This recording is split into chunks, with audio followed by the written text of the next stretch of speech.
Hello, fellow Rebel Capitals. Hope you're well. We have got a show for you today. I've got my good buddy, Chris Irons, right there in the flesh. Give him a big round of applause. He's going to give us his insights on all these incredible topics we're going to be going over, like, Chris, global central banks slashing interest rates. What does that mean for the Fed? And then also 40,000 government workers quitting today. And I saw it might even be up to 50,000. And then we're going to go over the truth about the United States debt. This has a lot to do with Scott taking over from Janet. That is Janet Yellen. And I think it's really funny that he was criticizing her before, and now he seems to be doing the exact same thing. So we're going to get into that, starting with the central banks. So we go over to CNBC. And this out today, Bank of England signals further easing after rate cut and slashes growth outlook. So the key talking points here: Bank of England made its first interest rate cut of 2025 Thursday amid ongoing concerns over sluggish growth. Now, Chris, I'm sure you've been following the European economy is sucking hind tit, as my dad used to say, especially Germany. A lot of metrics there look like they're in a recession. And you see this all over the world. And I mean, have you paid attention to what's happening outside the United States lately? No, I've been following it for about 10 seconds since you put this thing up on the screen. Okay. And what it looks like from here is it looks like you got your stag and it looks like you got your inflation in the headline right here. That's what I see. I see further easing, which is your inflation, and you got your stag, which is your slashing growth outlook, right? So there's my 9-second analysis of things. Well, I think that's a great analysis so far. Also, I was promised that if I did this show, I would not have to do any kind of research. There wouldn't be any kind of charts, graphs, things like that involved. So already I'm redlining my brain power here, and we're only like 20 seconds into this. We're already on empty. We're hitting the tilt button. Okay, well, I mean, China. Boy, oh boy, oh boy. A lot of people would say they're in a GFC right now. Did you know that as of 2 years ago, the Chinese real estate was the largest asset class in the world?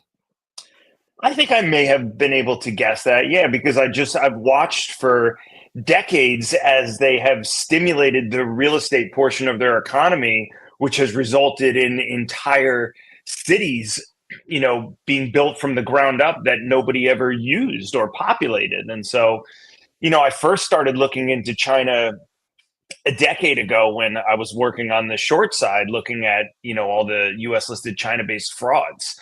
And so through doing that, would always get these little snapshots of different provinces in China that had undertaken massive real estate projects at the behest of the central government that was stimulating it.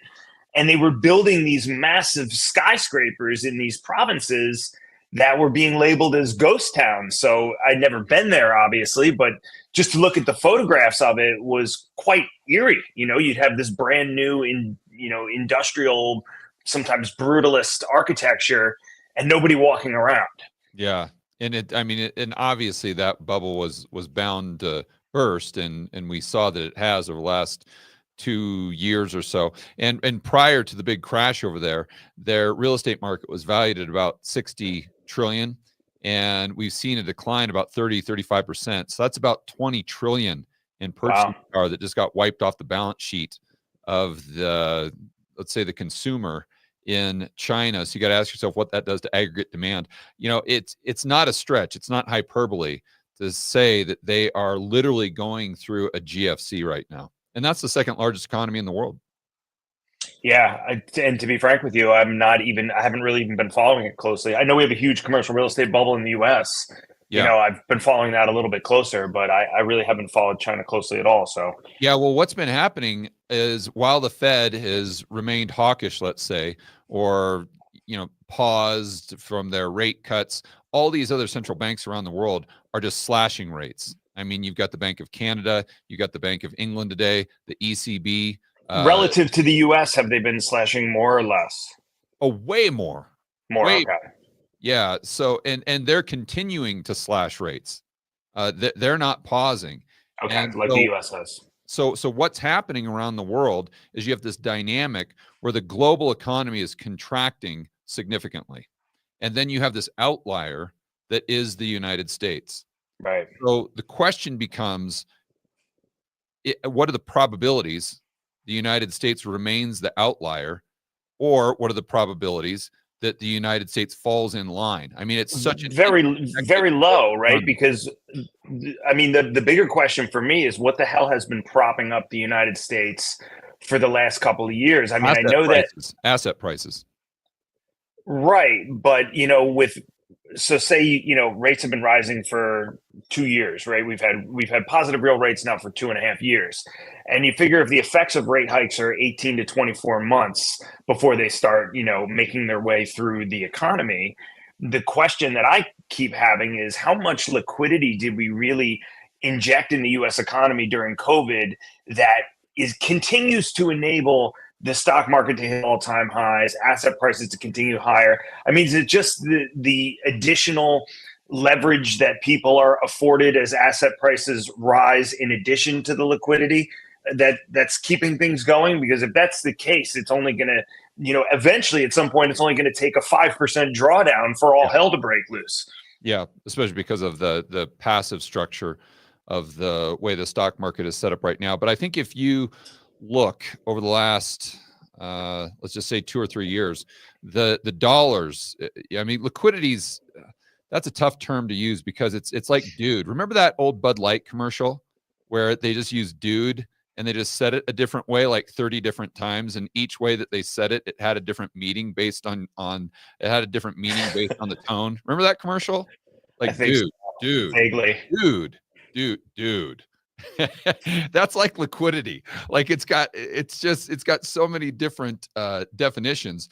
But I Yeah. think what you're referring to is, where is this capital coming from that's going Well, into the stock market to buy? And I think it's actually foreign investment, because if you're a foreigner, you look at the dollar over the last decade, and it's actually increased in purchasing power relative to goods and services at your local level.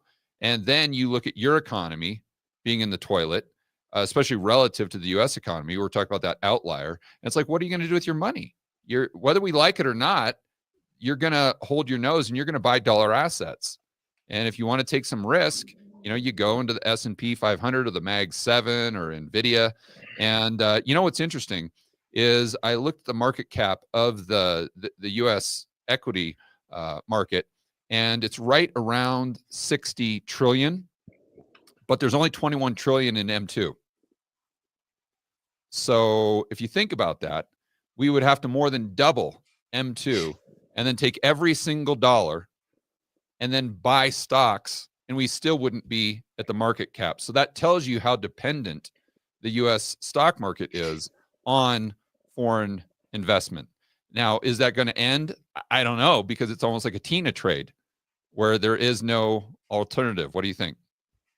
Yeah, and I think the passive bid plays a huge role. I think the options market has become the tail that kind of wags the equity market dog, which I think is pretty dangerous. I think that like 0 day to expiration options, you're essentially getting 100-to-1 leverage on an option contract, give or take some other variables. But and you think about the leverage in the crypto world, and then people borrowing against collateral with crypto. You think about the leverage people get, buying options. You think about the leverage people get in their regular brokerage accounts using margin on top of, whatever they have personally borrowed, whether it's, unsecured personal loans or credit cards or, any other types of credit. And you stack that on top of something I was talking about yesterday, which is, you're talking about, okay, like asset prices, but there are so many books out there, private credit books, that have completely absurd marks in them. I was just reading an article about it a couple of days ago, where, if these people had to go and seek out liquidity at some point, the actual bid that they would find is nowhere near what they're marking these assets for on their balance sheet. And I know that people can do that now with treasuries. And I know that because of the BTFD, the Fed now, or BTFP, the Fed now says, okay, well, we'll buy back your treasuries at par. But like at the end of the day, somebody has to take that loss. The loss doesn't just disappear; it goes somewhere. And so, I think about leverage, and I think about the fact that at some point there's going to be a reality check that cascades its way through the market. It's just, you of all people, you've talked to me for years, and my subscribers know that, I'm terrible when it comes to trying to time it. But I do feel very confident that it's a mathematical certainty. It's just a question of when it happens. And then it's a question of how we're going to react to it. Do we go the deflationary depression route, or do we go the one step closer to hyperinflation route by printing? And so, I think there's a lot of dangerous territory out there, and I'm not quite sure people know how badly things have been redlined over the last, 5-10 years. It shows up in equity valuations, right? So every day I see a new thread on Twitter of somebody talking about how can the price of this equity be here when earnings growth is declining for this company, or earnings themselves are declining. Yeah. And you continue to see these deltas between the fundamentals and valuations where ostensibly should never be happening. And that is, in my opinion, attributable to euphoria in the markets, misunderstanding of how the markets work, unsophisticated retail, but it's also a factor, like I'm saying, of derivatives, because now, it only takes $1 million to buy options at the offer in something that is, you're talking about 100 million notional, essentially, in exposure to move the bid of an equity, because whoever's making the market in those options has to go out and hedge. And so, certainly I think the table's set for a bunch of dominoes to fall over. The only question is what's going to start it, and when's it going to happen? And, as far as trying to identify the catalyst, 20 years into my, stock market career, whatever you want to call it, 20 years, I've been paying attention to the economy. And what I figured out is you just can't predict it. I told this guy yesterday, it could be accounting fraud at a donut company in fucking Romania for all we know. But there will be something, some black swan or some accounting bullshit that lights that fuse that goes to that first domino at some point. And I've given this a lot of thought, and I haven't. So good. Well, let me get your opinion on this. The more I study markets, the more I do these videos, the more I realize how important narrative is. And, we look at the fundamentals, and it's trading at a 38, Shiller PE or CAPE ratio, and we say, oh my gosh, look at how high this is. That unfortunately, that the fundamentals just don't matter 99% of the time. Right. And it's what matters is just what the narrative is. And that's right. I use the example of Joe Biden, and on my videos, I call it the Joe Biden moment. So everybody with half a brain knew that Joe Biden was not as sharp as a tack, let's say. It was like a weekend at Bernie's, right? But then the mainstream media kept doubling down and tripling down and quadrupling down. Anyone that even mentioned that Joe Biden might be losing his mental faculties, it was like, oh, well, you're just a far right extremist. You're just spreading misinformation, disinformation, malinformation. And, oh, you're just, you're out there with Alex Jones, the tinfoil hatter or whatever it was. Until finally you had that debate where it was so blatantly obvious that even the mainstream media couldn't double down again. And they had to completely do a 180 and reverse course. So that's an example of it just gets so overwhelming that the ruse has got to come to an end. 100%. Yeah. And it changes the narrative. So for me, it's like, okay, it's going to be the narrative, but what changes the narrative, I don't know. But that's what I want to pay most attention to try to time this, to try to figure out when the market is going to have that Joe Biden moment. And what we have to understand is you can't really determine that based on the economy, because we got two separate buckets here. And especially over the last 10 years, there's almost an inverse relationship between how well the economy is doing and how well the stock market's doing. Right. It's always bad is good, good is bad. Good news is bad news, because if the economy is tanking and the unemployment rate is going up, let's just assume, well, that's great because that means the Fed is going to drop rates. And then then if the economy is doing well, oh, well, that's great. The Fed's not going to cut rates, but now the economy is going to compensate. It's just switching from one narrative to the other narrative to the other narrative just to keep this bull run going. But, to your point, at a certain level, you've just got to wave the white flag, and there's going to be a shift, a tectonic shift. And when it does happen, unfortunately, we've got a lot farther to fall because of all the distortions that have been created by the central planners.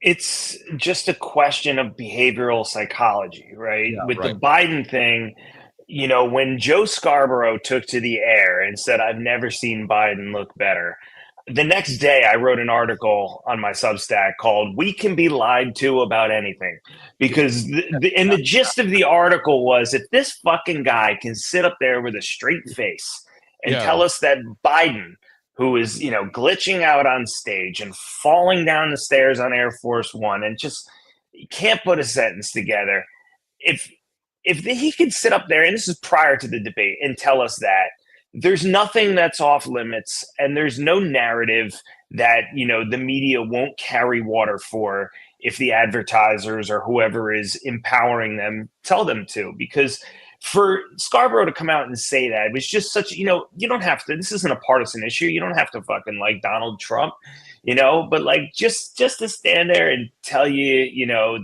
that the sky is green and the grass is blue right to your face just goes to show you that, like, look, either these people are in some kind of psychosis where the reality just doesn't exist. They've just, their brain has malfunctioned in such a way that they actually believe it, or they do really think that people are just stupid enough to take, and to their credit, there is a portion of the country that is very happy to take its cues on how to think from the media. And so those people, they don't question the answers. They just mainline whatever that narrative is.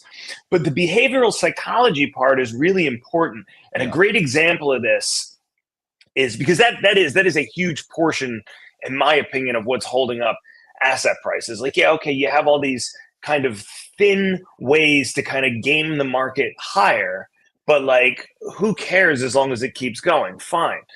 But once it stops, and dare I say, once it reverses course, then you have kind of an issue that the snowball starts moving in the other direction. A perfect example of this was the day that Silicon Valley Bank put out their press release and said, hey, we're like, I think it was part of an earnings report. They said, we need to fire sale some assets. They didn't use those words, but they did like an unexpected asset sale and I think an unexpected equity sale.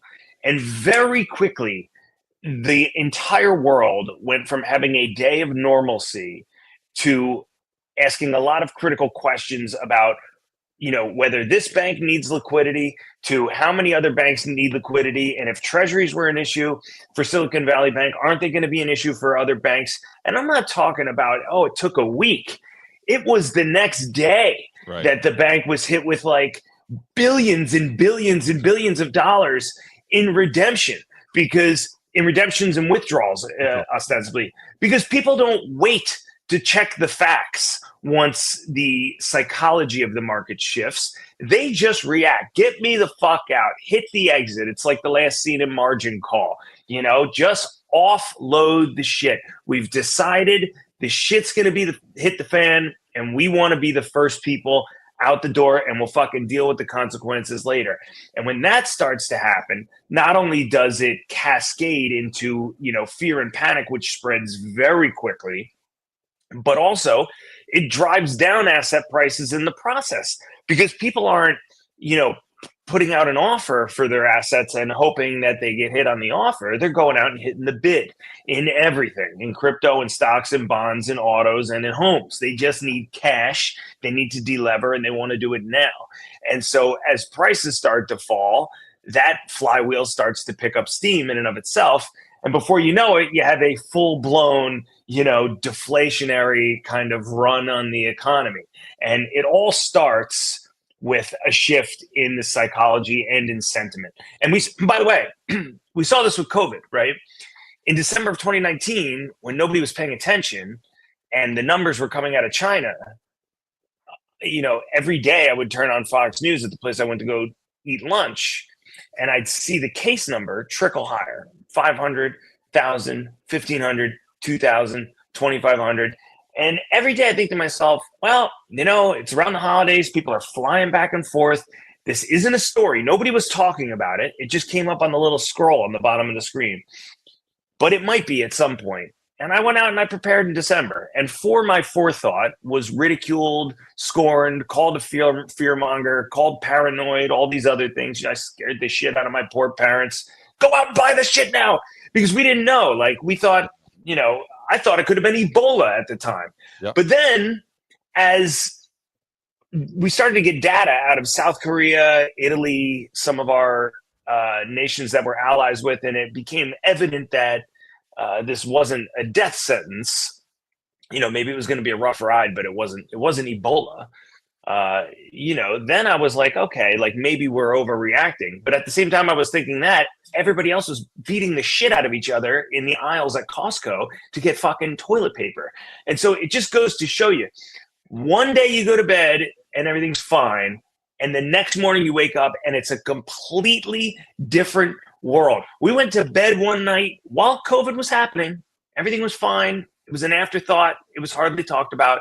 And we woke up one morning and the stock market was down 5%. It was every headline. CNBC was running after-hours specials on it. It was the only thing everybody talked about, and people were fighting in the aisles of ShopRite to get toilet paper. And it happened like that. And so to put a bow on all this bullshit, I think behavioral psychology is a very, very big part of it. And when that turns, Katie, bar the door.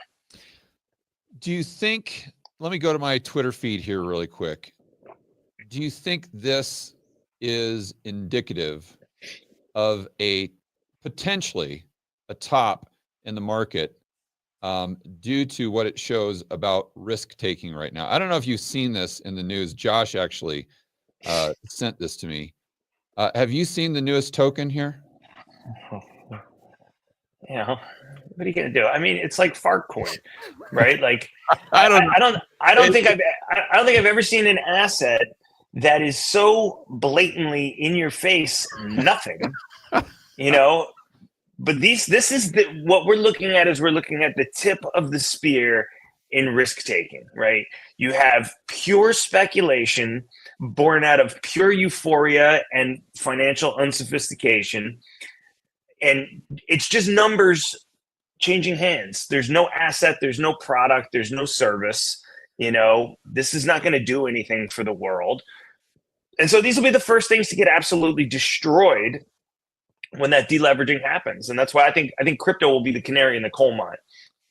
Well, except for this one, because it says right here, Chris, it's the future of finance. Oh yeah, the future. I don't know if you knew that.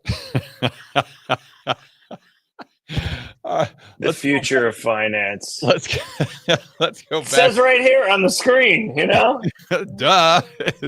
How can you argue with that? It's funny. It's like the celebrities being accused of taking money from US aid. And actually, we're going to talk about that in a moment. I had so many people on Twitter firing back at me saying, well, look, it's obviously not true because Ben Stiller is denying it. It's like, right. Yeah, but what do you think he's gonna do? Is he gonna come out and say, "Oh yeah, you got me"? Right. Remember Fletch, the movie? He's like, "Well, there you have it." Like, come on, guys. Let's get back to what's happening here with the central banks. We talked about the Bank of England, but I also wanted to point out that it's the Bank of India as well. Let's look at this headline. India likely to cut benchmark rates for the first time in nearly 5 years as the economy slows. So you're just seeing one central bank kind of fall in line after the other. What's Canada doing? Oh, Canada, my gosh. Their unemployment rate is up at almost 7%. And they have been cutting rates aggressively. Bank of New Zealand, Bank of Switzerland, the Swedish National Bank, the South Korean National Bank, they are actually in the same category as India, as they kept saying, oh, we're not going to cut rates. We're not going to cut rates. We're not going to cut rates. And then like 3 weeks later, like, oh, sorry, we're cutting rates. And so, what you have to do, guys, as investors, if you have to consider everything that Chris and I were saying about the fundamental structure of the United States economy, and maybe more specifically, asset prices, because we're in this weird type of environment where the economy is totally propped up by asset prices, whether it's housing, Right. S&P 500. I mean, you can imagine what would happen to the U.S. economy, aggregate demand, if those two went down by 50%, right? I mean, we Yeah, would well, I mean, see, it's just a good analog would be the housing market crash in 2008. I mean, the entire economy prior to that was propped up by asset prices, the stock market, and home prices. And the stock market came off a little bit, but nobody ever thought the home prices would crash because I think they're so low on the deleveraging totem pole. They're really the last thing to go. Like yeah. you sell everything before you sell your house, And so I think they kind of thought of that as the bedrock of the economy, but it can and it will happen again. Yeah, and by the way, the valuations are much higher now in the stock market than they were back then, and home prices, even adjusted for inflation, and what I like to look at is the price to income ratio, Well, much higher than it was in 2006. I think the Schiller PE ratio is, let's see. It's 38. Yeah, it is. So it was about 25 it was about 27 at its peak prior to 2008. Although during the dot-com bubble, that's what I was thinking. It got up to 42. We're at 38 now. Yeah, I mean, that's serious shit. 17. Can I send this to you? Can you put this on the screen? Can you share your screen there, Josh? I don't know. I can't do that because I have other shit on my screen I don't want to share. Can I just put it in? Can I put it in the private chat here? Or here, I don't know how that works. I'll just send you this link on. Can I just email it to you? I can pull it up. Here. I'm just going to send it back to the email that you sent to me an hour ago. Okay. There you go. Check that link out, and that'll show you that's the chart I always look at for the Schiller PE. Okay, so let me go ahead. And still waiting on it. Let's go ahead. Okay. Wait on that, Chris. Let's get to the next story because I want to talk about how we potentially have 50,000 government employees quitting today. Isn't it crazy that they shut down this USAID? They, look, they went in and keep riffing on that. And I'm going to pull up the article while you're riffing on it. Sure. But I was just thinking, isn't it crazy that they shut this thing down, which, by the way, I'd never even heard of before it started being in the headlines a couple of days ago. But they shut it down last Friday, basically just closed the doors. And everybody fucking woke up Monday and I don't know, I didn't notice any big changes in my life. You know what I mean? My coffee maker still worked. The subway was still running. I didn't notice anything huge. And then you start reading about, where the cash was going. And, I mean, LGBTQ studies and smoking menthol cigarettes. And I'm like, what? It's going to all the media outlets, Chris. And just think, these are all the things that we have accounting journal entries for. The big chunks of money are the ones that are just straight up missing, the $1 trillion missing from the Pentagon, the $100 billion missing from, that we sent to Ukraine and we have no idea where it went. So these are just the little line items. And it's just. Yeah, but did you see how they're funneling money to Politico? I did, but I also saw that. I mean, it was. I saw the, official explanation for that, which is it was 230 something subscriptions to Politico's premium tier subscription service, which is at $10,000. I'm like, how does Politico have a tier at 10 grand? I don't know. A Bloomberg terminal is $25,000 a year. What's that? I said a Bloomberg terminal is $25,000 a year. I don't read Politico, so I don't know whether or not they have a tier that is worth $34,000 a year, but in fact, I used that example the other day, Bloomberg. I'm like, there's no way it's like a Bloomberg terminal. It's like paying $10,000 a year for a subscription. I know Politico was the outlet that delivered the 51 former intelligence agents, saying that Hunter Biden's laptop was Russian disinformation. I think that was on Politico, wasn't it? All these stories are. I mean, basically, what you have is the government controlling the media Right, through this process of funneling money to them in a way that's indirect, so they can claim that, oh, well, no, we're not doing anything nefarious here. No, we're not wasting taxpayer dollars. And it's the same way they pay off the celebrities. It's like, oh, well, it's like Beyonce's Pfizer. production company gets $10 million, so Beyonce can say that I wasn't paid by Kamala. And then Right, when it's almost like that guy that you were talking about that stares the American public right in the face and says that Joe Biden is as sharp as ever. And right. he's lying to you. He's lying to you. And he's just treating you like a fool, and he's insulting your intelligence. And it's the exact same thing when the Beyoncés, the Kamalas, and everything else say, oh, no, we're not funneling money to Oprah. We're not funneling money, or we're not funneling money to Politico because we Right. just happen to own 20,000 subscriptions at $10,000 a year. And where the American people, they're too smart for that. Sure. I agree. And Kamala was paying a lot of money. She paid $500,000 to the one podcast that she went on, and then she apparently lied about like what her status was with going on Joe Rogan. I saw Rogan put out a thing a couple days ago, saying, hey, like they never had an agreement. Like his team never agreed to it. And she, I guess, was going out and telling people that she had everything set up. But it's no different than Pfizer sponsoring CNN Yeah. and pretty much every other news network during the pandemic, and then CNN turning around and like, you want to talk about one of the most blatant lies and like selectively deceptive reporting that they did on ivermectin to go out and only call it a veterinary medicine and put that filter over Joe Rogan's video when he did his video saying that he was taking ivermectin.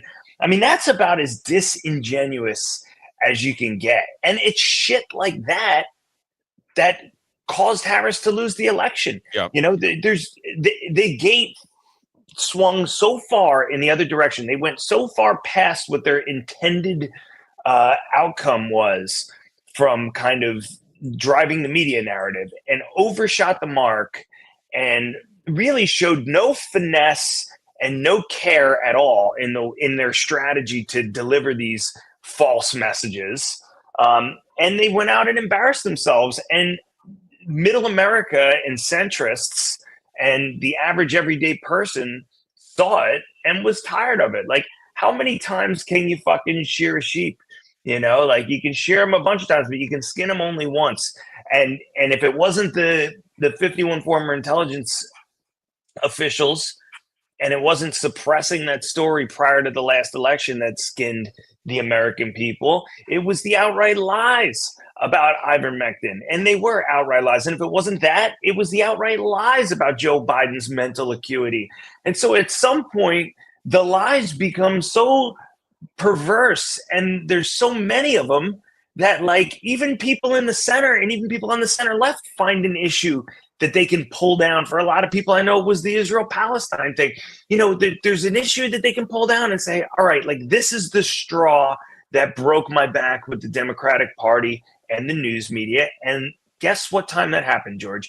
It happened at this like, golden cross here, as they say in technical charting terms, where alternative media is just outright overtaking legacy media, which is why you'll probably have more people that watch this than fucking Brian Stelter will have on his, where they probably relegated him to 2 a.m. or something, his 2 a.m. slot on CNN. Because like people understand now, we're not sitting in the living room, in the 1960s with 5 radio stations only to listen to, or turning the knob manually on the TV where you got ABC, CBS, and Fox, and that's it. Like now the internet has democratized the way that people can go out and get their news media. So we can go on X, or we can go on George Gambon's channel, or you can go, the one I did yesterday was on Rumble. And if you like the person and you're interested in what they have to say, you can seek them out. And so that's how I pick my news now.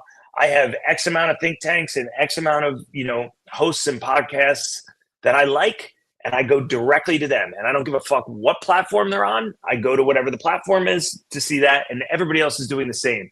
And so, and you know, what starting point that I've used, it's helped me a lot, is going back to 2020. I realized that every single time I thought I was being too cynical, if I were to fast forward 6 months and look back, I wasn't cynical enough. Isn't that crazy? And it's like that, not just in 2020, but it's just gotten worse and worse and worse to the point now where, unfortunately, you have to have that cynicism to begin with in order to increase your accuracy.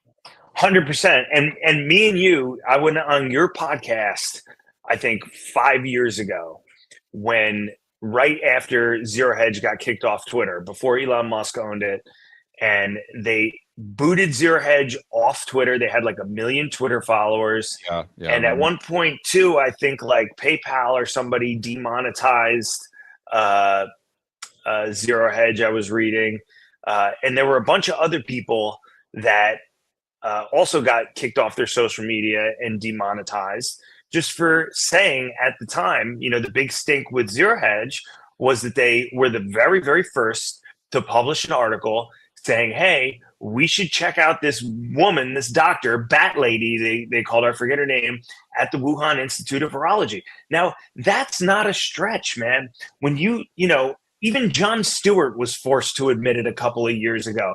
You know, when a coronavirus that's novel mysteriously shows up and it's 200 feet down the road, you can see the Wuhan Institute of Virology where they do coronavirus research right across the grassy knoll. You know, it's not an insane thing to question whether or not the two things could be related. Yet big tech and all the people at the time told us you're not allowed to think that. And that is insane. Yeah, but we look back now, Chris, it wasn't just big tech, it was the government controlling big tech. 100%, yep. The Twitter files. And back then, remember, if you were to say, oh, well, I think that Twitter, the algorithm, is suppressing this information, or I think maybe the government is actually controlling Twitter or YouTube or Google. Of course, what you get back then is you're a conspiracy theorist. You're a tinfoil hatter. You're all these things. And then sure enough, 6 months later, a year later, it comes out that almost every single thing was true. In fact, I remember one of the greatest comments I've ever had on one of my YouTube videos. And I was talking about something that was considered conspiratorial. And one of the commenters said, I need some new conspiracy theories because all my old ones have already come true. And it's like that just hits the nail on the head in what we've been living in basically since 2020. 100%. Yeah, 100%. And, you know, it was just a week ago that New York Times published that, the CIA's leading, cause of origin for the virus, the CIA is now officially, a lab leak. Yeah. So it's like, okay. Oh, but they have low confidence. They were sure to qualify it by saying it's with low confidence. Like, bitch, everybody knew it came from the fucking lab 5 years ago. Like, you can stop with the limited hangout on this. Like, I think the jury's out. Yeah, or also remember in the news, I mean, it was just in and out really, really quick. That remember when Russia supposedly blew up their own pipeline, and all the mainstream, well, Russia obviously blew up their own pipeline. You're like, I don't know if that's so obvious. Right. And then I don't know if but it's not up for discussion. That's the great thing. Yeah, and if you said anything different, of course you're spreading misinformation and disinformation. And then like 6 months ago, it comes out that, oh yeah, by the way, Russia didn't do that. It was some drunk guys in the Ukraine, or do you remember that story that they no, but yeah, it's one of a million where a lot of people using regular, good old-fashioned common sense had it right to begin with, and were told that they were morons because they arrived at a conclusion that somebody in power didn't like. Yep, exactly right. Look at this story right here. I don't know if you saw this. WikiLeaks USAID has been funding over 6,000 journalists worldwide across nearly 1,000 platforms. It says yesterday's report, the U.S. government has been funding outlets such as Politico, Associated Press, BBC, and others raised more questions than it answered, though the obvious implication is that the U.S. government has been effectively propping up regime-friendly media. And obviously, if they're propping them up financially, they're going to be the puppeteer. Right. They're controlling the purse strings. They're controlling all of the strings. And again, this is something that if you would have made this claim even a month ago, you would have been, who knows, they would have tried to censor you or whatever it was. You would have been called crazy. And, that's a great example of, even if you were cynical 6 months ago, you were not cynical enough. I remember that meme prior to Trump being elected, where you would see something that the media said where they got it completely wrong and they tried to take the moral high ground. And that meme was like, you don't hate the media enough. Right.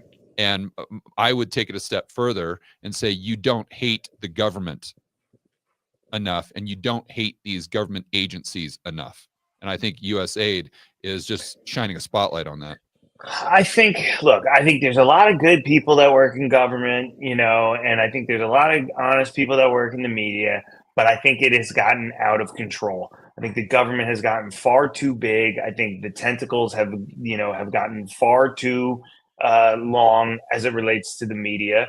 And, part of me is a bit skittish about the way that the last 2 weeks have gone about, starting to kind of plunder through these government agencies, and because there's livelihoods at stake, and it needs to be handled with some with a modicum of care and nuance, because you do have good, honest Americans that show up to work at these agencies thinking that they're doing the right thing, or just doing. Both of my parents were government employees. My dad worked for the post office. My mom worked for the local municipal library. And so, there's a lot of good people involved.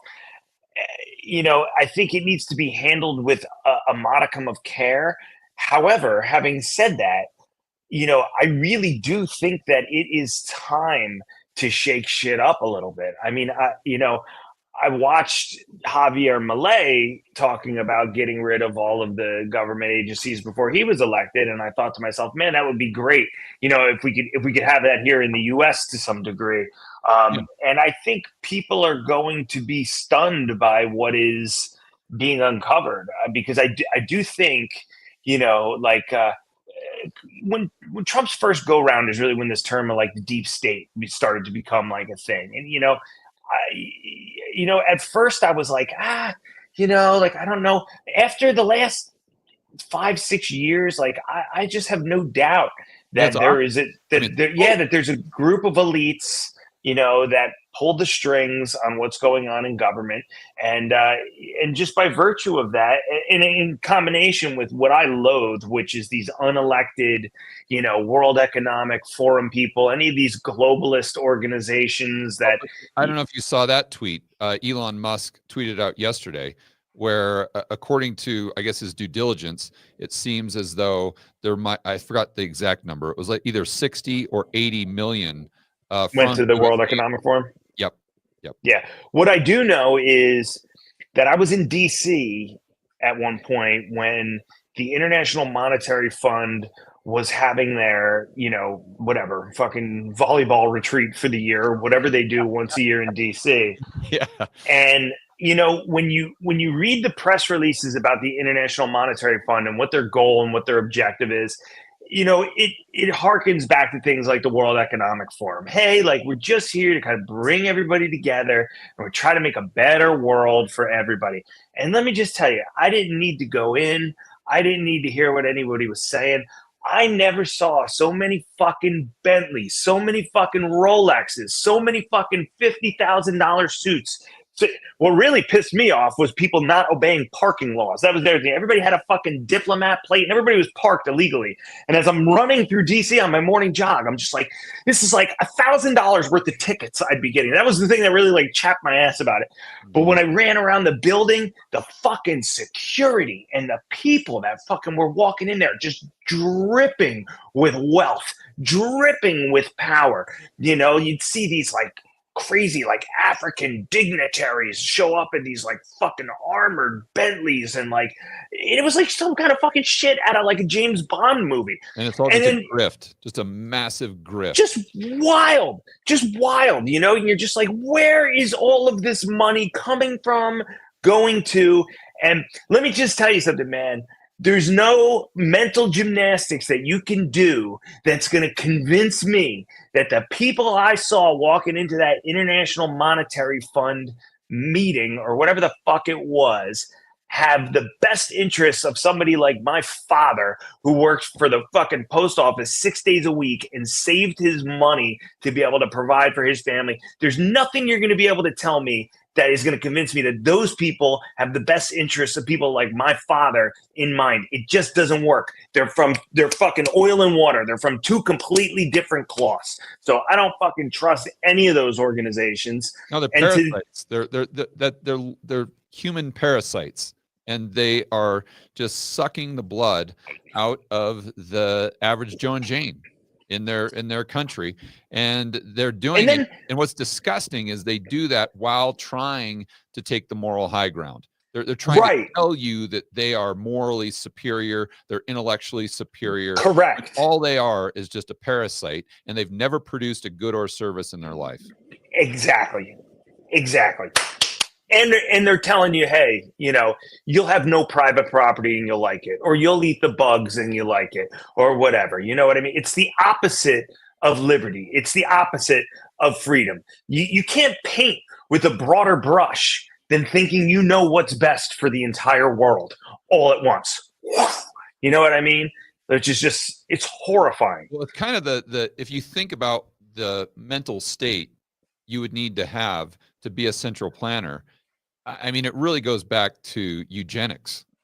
I mean, I hate to use hyperbole, but it's the truth, because basically eugenics, you believe that there's some people that are literally superior, and then there's other people that are inferior.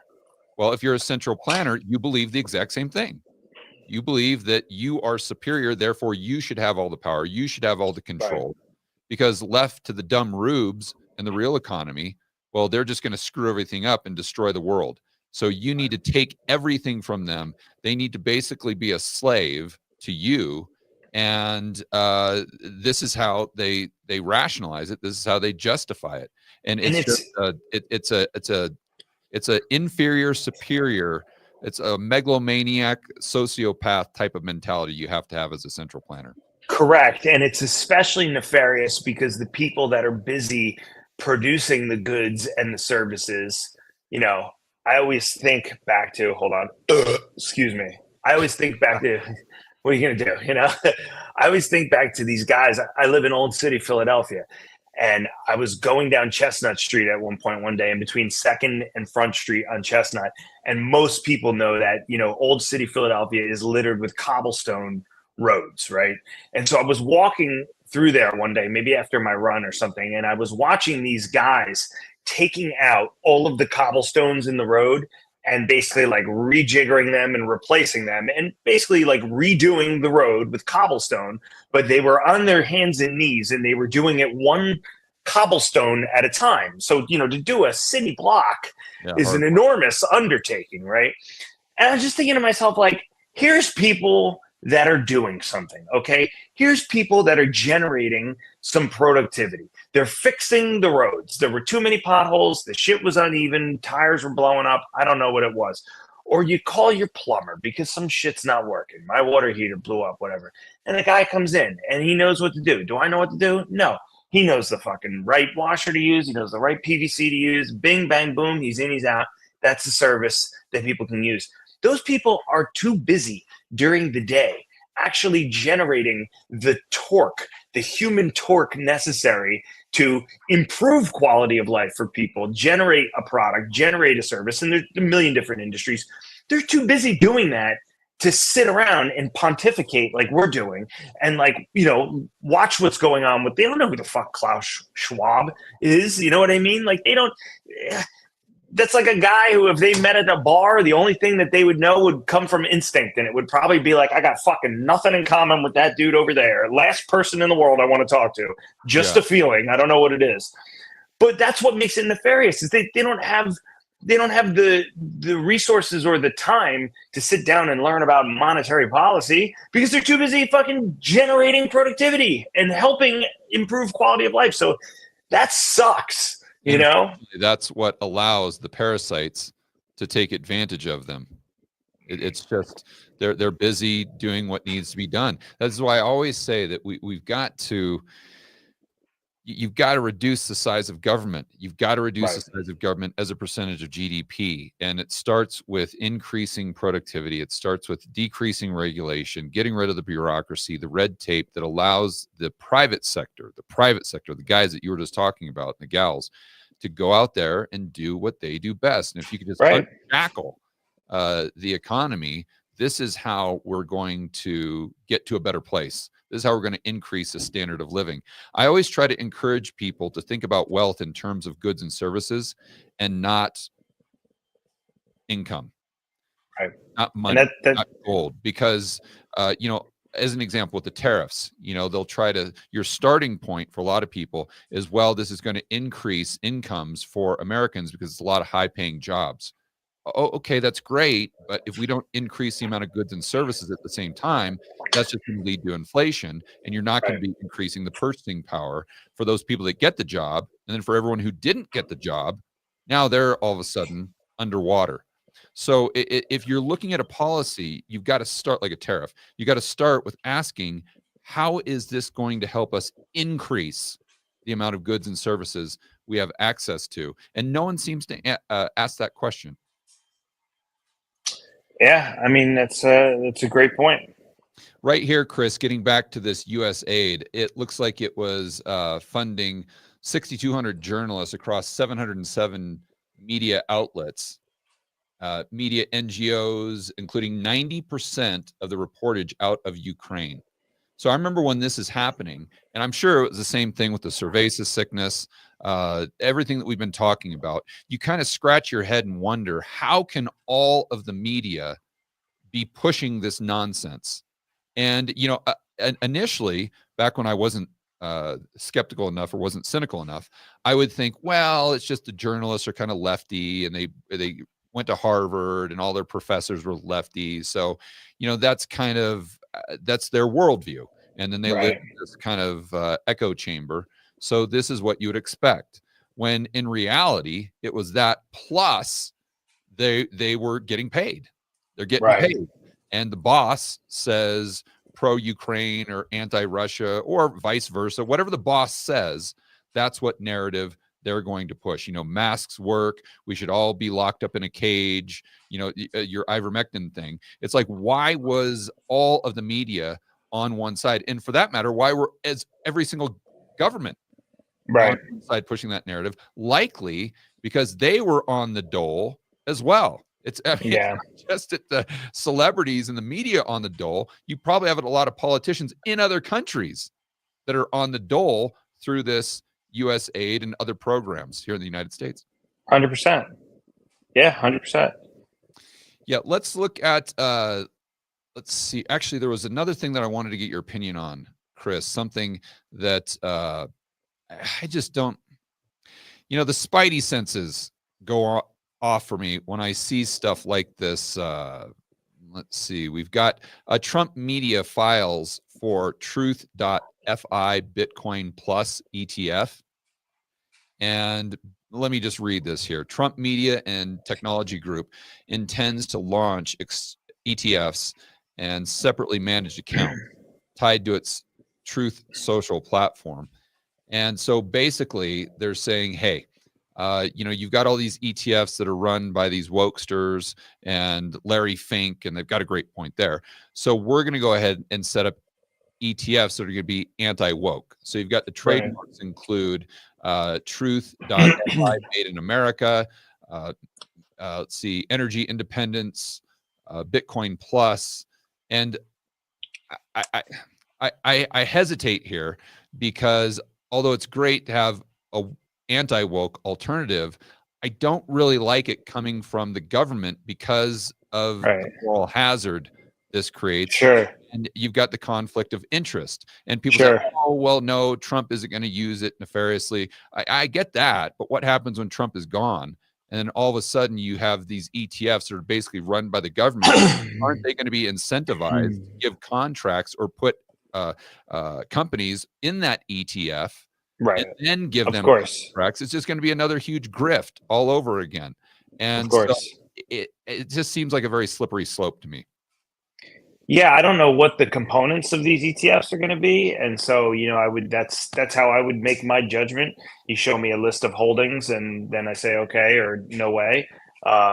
So I don't really know, but I understand your point about the moral hazard for sure. I mean, I don't think the government should be in the business of creating ETFs in the same way. I don't think that the Fed should be buying corporate bond ETFs like they did during the last.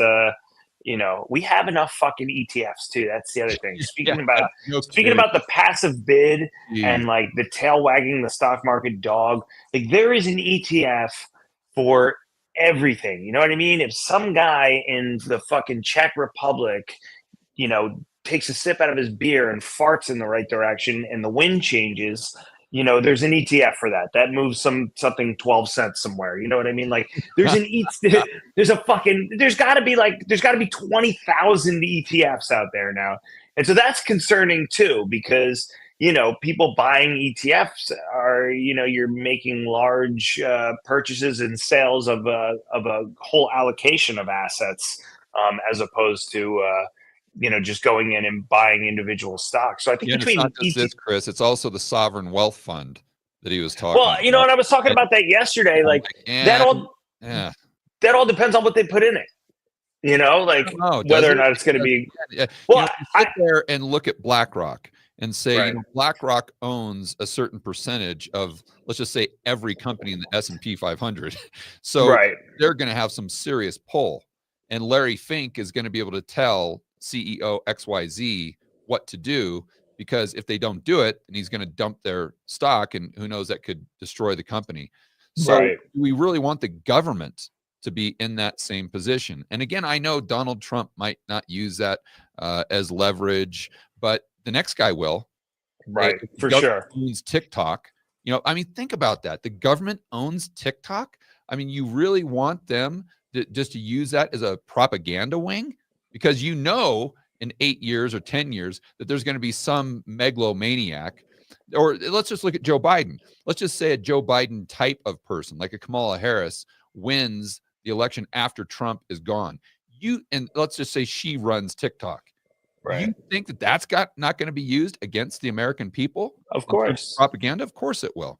Of course. I don't trust anything that comes out of China. You can say whatever you want about me, but I just don't, working in office with Chinese nationals, helping to decipher US listed China-based frauds 10 years ago. I learned everything I needed to learn about how, in my opinion, about how the Chinese do business. And I think that they're very shrewd and they're very smart. And they don't have any rules of engagement in the way that we may think that they do. And I just would not trust anything that comes out of China, whether it's TikTok, whether it's Temu, whether it's the DeepSeek AI thing. It was stunning to me when that DeepSeek thing came out. And the next day, everybody in America was rushing to plug all of their personal information into it to see if it worked. I don't know if you read the terms of service, but it basically said all this shit's going back to a server in fucking, Hunan province or some bullshit, some dedicated IP address over there. It's just we can't mainline our fucking private information overseas fast enough, which is stunning to me. And so, again, I'm a skeptic when it comes to that. I think TikTok, you think about the amount of information the Chinese must have on us. And, the fact that during the Biden presidency, it wasn't just enough to have, everybody's TikTok messages and, videos of every fucking Joe Schmo across America dancing to whatever stupid song they were dancing to. They also had to fly fucking spy balloons over the country, which apparently was completely fine with Joe Biden. You know what I mean? Where's this? Oh, it's over Maelstrom Air Force Base. What do we do? Can we shoot it down? No, we don't want to shoot it down. Well, what are we going to do? Well, we just got to kind of watch it. What do you mean we're going to watch it? Well, we're going to watch it. It started in Alaska and it's heading towards North Carolina and we're just going to watch it. So you leave your house. There's the fucking balloon, and there's no repercussions. There was no pushback on that. There were no tariffs. There was no fucking sanctions. There wasn't even a strongly worded letter.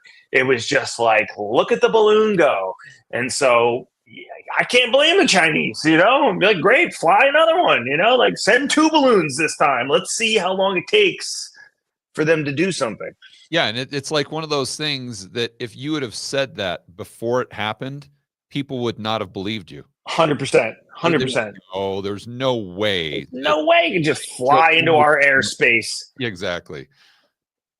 And then sure, it's like I always tell people on the videos, every single night I go to bed and I say to myself, it can't get any more crazy.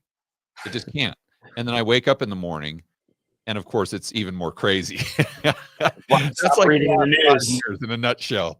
You know, there's a secret. If you turn your social media off and you stop reading the news, nothing happens.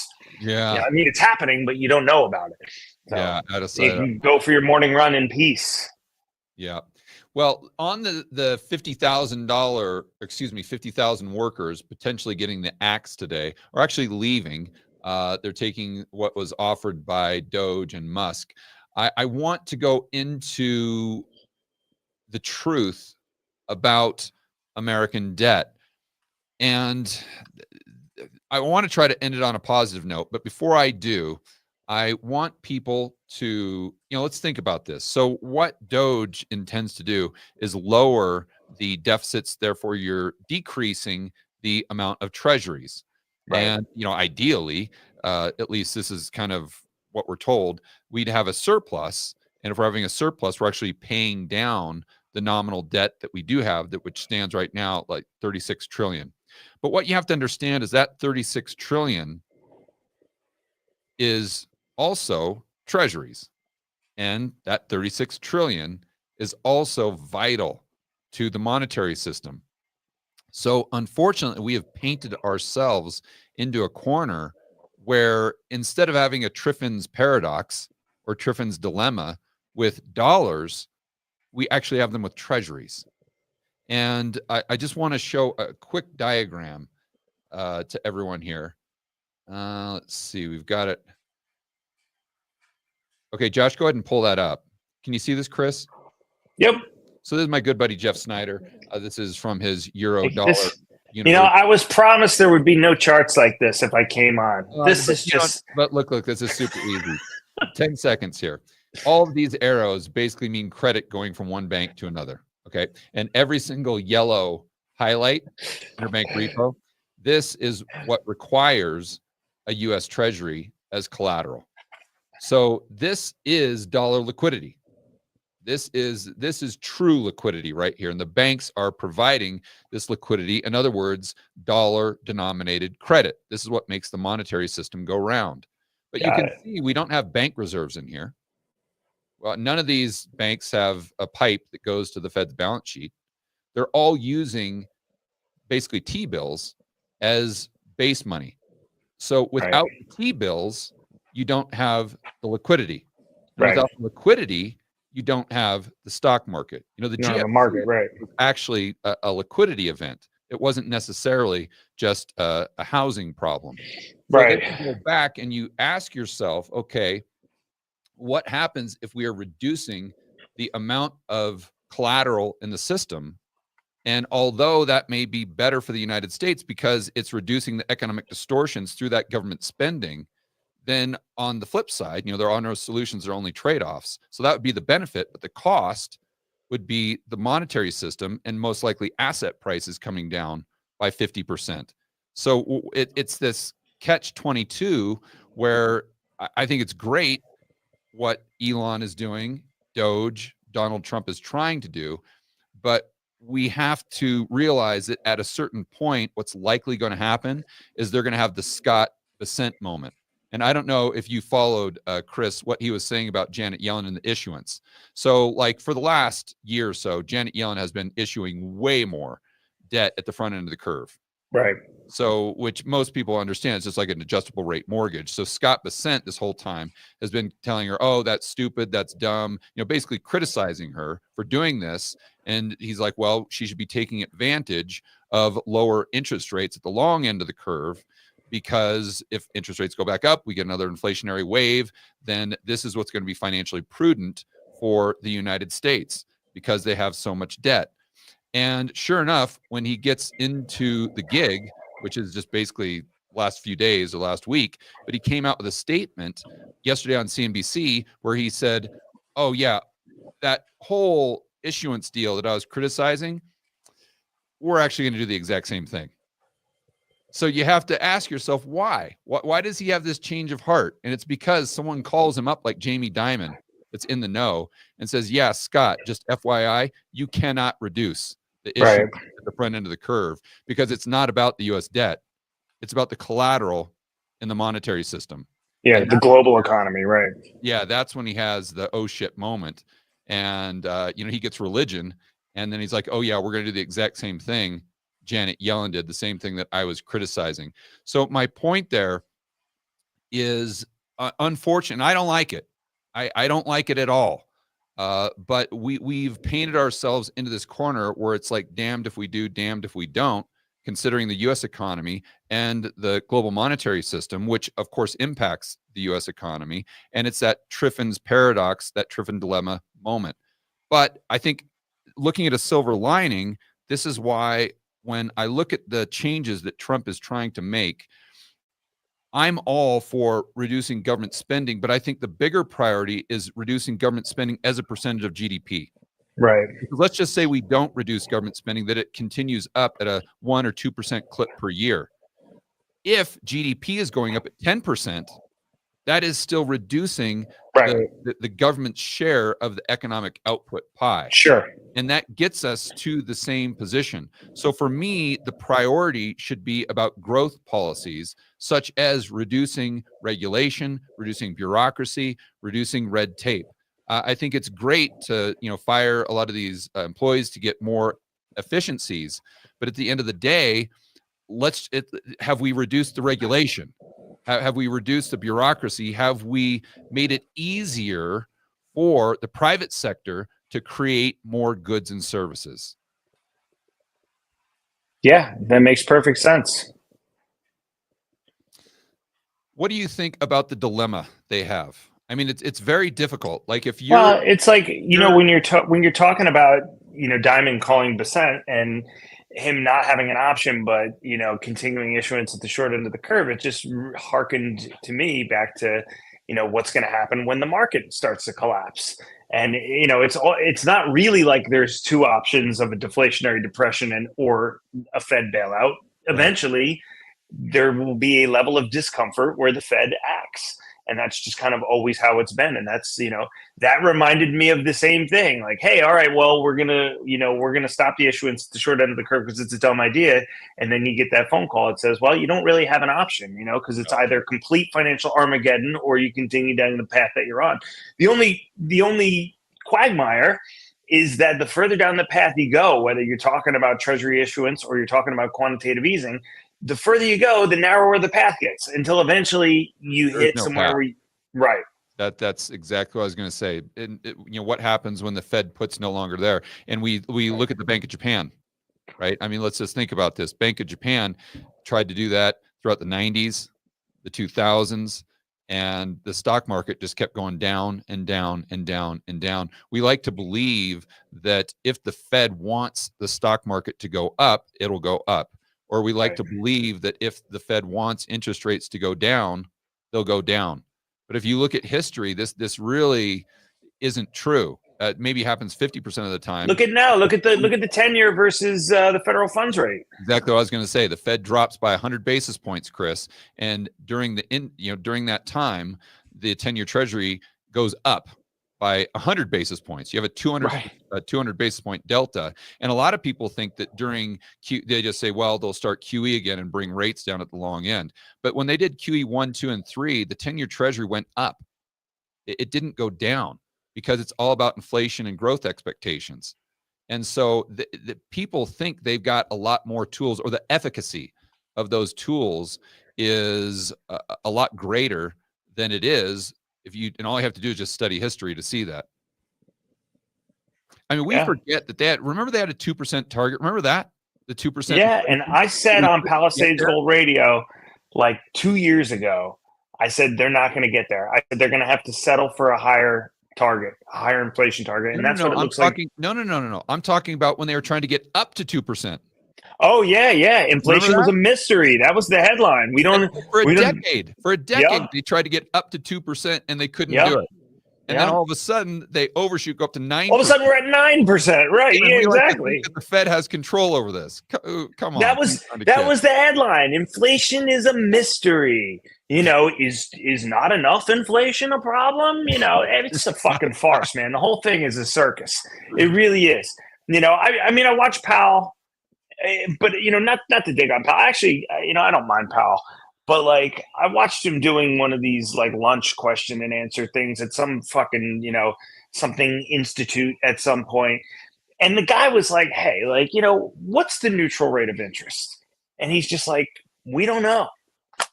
You know, he's like, we just don't know. And I'm like, that's your answer? Like, that's the only thing that you guys are in charge of. You know, like, that's the only thing you got to know. You don't know what the neutral rate of interest is? Well, you know, it's something where we can dispute facts. There's a bunch of opinions we have to bring in.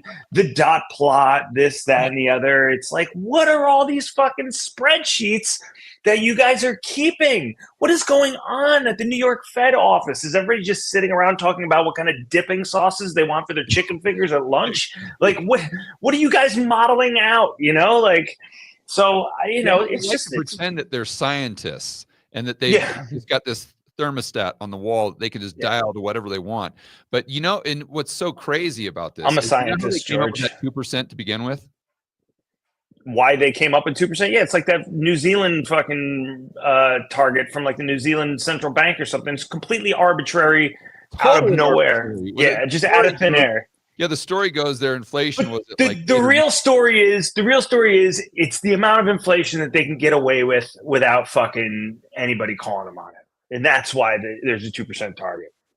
Well, yeah, but unless it's low, and then they can't get up to it. And then now, of course, you know, they spent this decade trying to. There's a pill for that, you know. And now all of a sudden they're at 2.5, and like, whoa, you know, the time out here. We got to get down to 2%. I'm like, wait a minute. So let me get this straight. If we're at 2.1%, then we've got to worry about massive inflation, and this is very, very bad. But if we're at 1.9%, then, oh my gosh, it's doomsday deflation coming, and we've got to get it back up to the 2% target. I mean, come on.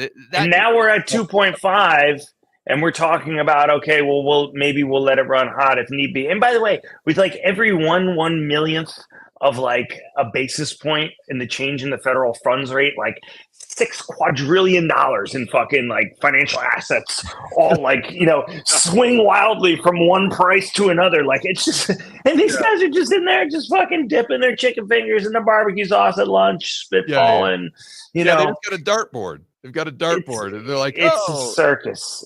It's a circus, man. All right, buddy. That was an awesome live stream. I sure appreciate it, man. What are you doing on Substack? Tell everyone what you got going on over there. Not much. I got my about 5 or 6 days a week. I post either something that I write when I have the muse and I have something to say. So I will, you know, download my diary of the mouth onto my blog. But also I have a group of incredible contributors and friends of mine and places that I read that have been kind enough to allow me to syndicate some of what they do. And so I kind of mix. Raven. It's quotetheraven.substack.com. That's it. Yeah. Okay, very cool. And you know, 60 to 70% of the content is free. So you can, you know, you don't need to pay for a subscription. I have a really great subscriber community. It's tight, it's close knit. You know, it's just like-minded people. They're wonderful. So we have some pretty good discussions, and but you don't need to pay to get on and just see what's going on over there. A lot of stuff I pull down from like various think tanks that I really like to read. Like I kind of curate content from like you know, from like Peter Schiff or from you know, Mises, the American Institute for Economic Research, Brownstone Institute, Cato, my friend Larry Lepard, like anybody who's got anything that really interests me. My friend Chris DeMuth contributes stuff every once in a while. I think he's a genius. So it's just stuff that I find interesting, and I just hope that my subscribers do as well. So. All right, buddy. Thanks for coming on. Guys, enjoy the rest of your evening. And as always, make sure you are standing up for freedom, liberty, free market capitalism. See you in the next video.